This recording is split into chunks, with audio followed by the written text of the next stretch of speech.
የልጄን እውነት አፋልጉኝ የቀነኒ አባት አዱኛ ዋቆ የብዙዎችን ልብ የነካው ተማጽኖ ብዙ አስባ ከሞት ጥቁር እንግዳ ጋር የገጠመችው ቀነኒ አዱኛ ሚስጥሮችም ከቅርብ ሰዎች ባደረግነው ማጣራት ያገኘናቸው ህይወቷን ያሳጧት ቅስፈት እኛ የቀነኒ አዱኛን የሞት መንስኤ እንዲሁም እስካሁን ያልተሰሙ እኛ ማጣራት ያደረግንባቸውን ጉዳዮች ለእናንተ ውድ ተከታታዮች ይዘናል። ቀነኒ ራሷን አጥፍታለች የሚለውንና አሊያስ ቀነኒ ተገላ ነው የሚሉትን በማካተትም የምናደርሳችሁ ነው። የቀነኒ አባት ስጋትስ ስለምን አደባባይ ወጡ?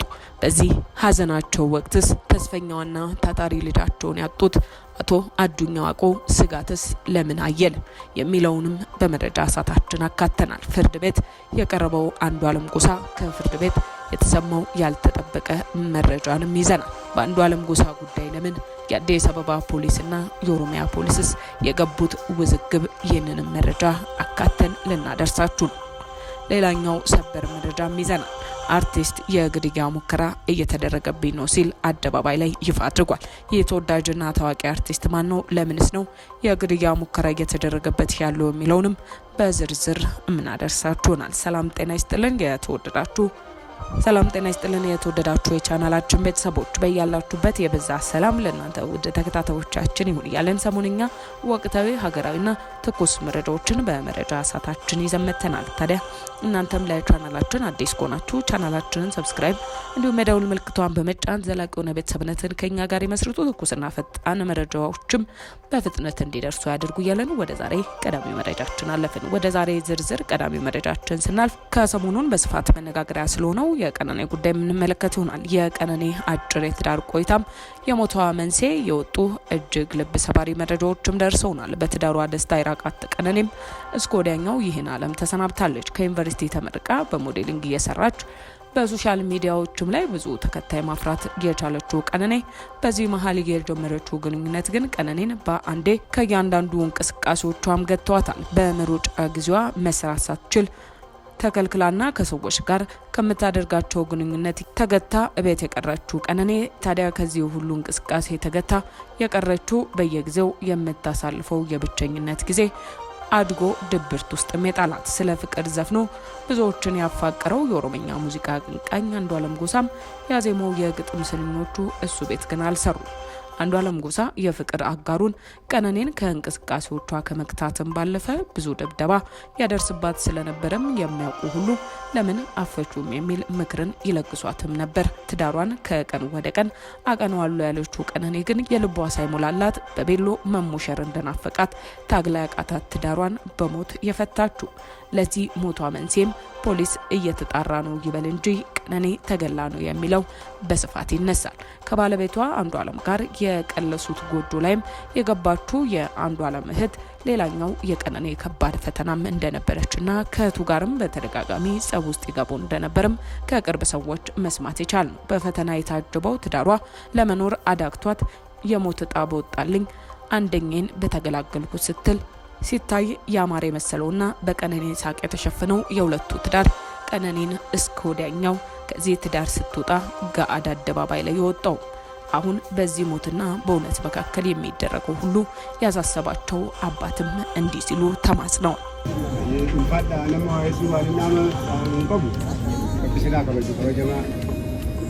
የልጄን እውነት አፋልጉኝ፣ የፍትህ አካላት ተከታትለው የልጄን ሀቅ ያውጡልኝ፣ ደሟንም ያውጡልኝ ሲሉ አባት አቶ አዱኛ ዋቆ የተማጸኑት።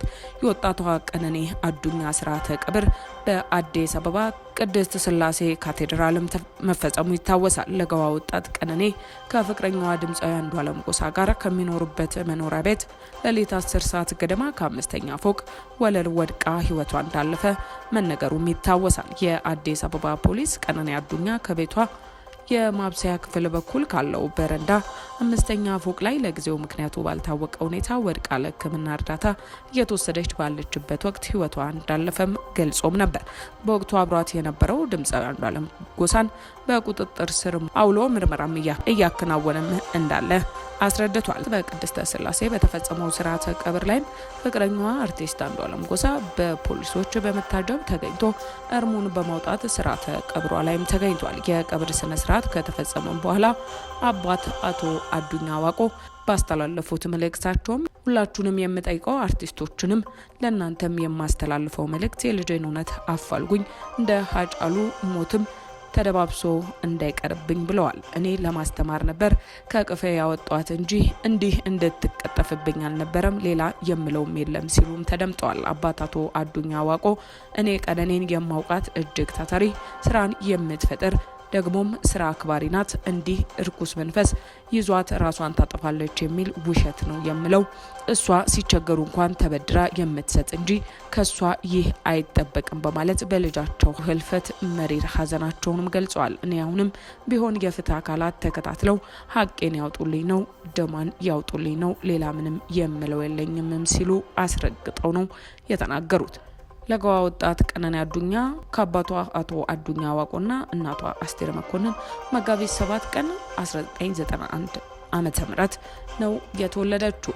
ታዲያ የፊታችን ቅዳሜ 26ኛ ዓመቷ ልደት ለማክበር ስትዘጋጅ ነበር ህይወቷም ያለፈው። ታዲያ ከዚህ ጋር ተያይዞ አርቲስት አንዷለም ጎሳ በቀነኒ ሞት ተጠርጥሮ ፍርድ ቤትም ቀርቧል። ታዲያ ፖሊስ እስካሁን አሻራ ማንሳት አስክሬኑን ወደ ሆስፒታል በመላክ የአስክሬን ምርመራ ማድረጉን ገልጾ የሰው ማስረጃዎችን በማሰባሰብ ላይ እንደሚገኝም ተናግሯል። አሁን ፎቶግራፎችን ከመዝገብ ጋር ለማያያዝ የሰዎች ምስክርነት ለመስጠትና የአስክሬን ምርመራ እስኪመጣ ድረስም ለማጣራት 14 ቀናት ያስፈልጉኛልም ብሏል። የአንዷለም ጠበቃ በበኩሉ የዋስ መብቱ ይሰጥ ብሎ ቢጠይቅም ፍርድ ቤቱ የአስክሬን ምርመራ እስኪደርስ በማለት 13 ቀናት ድምፃዊው በማረሚያ ቤት እንዲቆይ ወስኗል ነው የተባለው። በመጨረሻም ወደ ያዝነላችሁ ሰበር መረጃችን ስናልፍ አርቲስቱ የግድያ ሙከራ እየተደረገብኝ ነው ሲልም ተናግሯል። በኢትዮጵያ ግንባር ቀደም ከሆኑ አርቲስቶች መካከል አንዱ ሆነው ዮሐንስ በቀለ ቶክቻው በእኔና በቤተሰቤ ላይ ጥቃት እንዲፈጸም የተላኩ ሰዎች አሉ፣ እየተከታተሉኝ ነው፣ ህዝብም ይህንን ይወቅልኝ በማለት በማህበራዊ ሚዲያው ማጋራቱን ተመልክተናል። ውድ የቻናላችን ቤተሰቦች ለዛሬ መረጃ ሰዓታችን ያዝንላችሁ መረጃ ይህንን ይመስል ነበር። ስለተከታተላችሁን እያመሰገንን ተሰናበትን። ቸር ቆዩልን።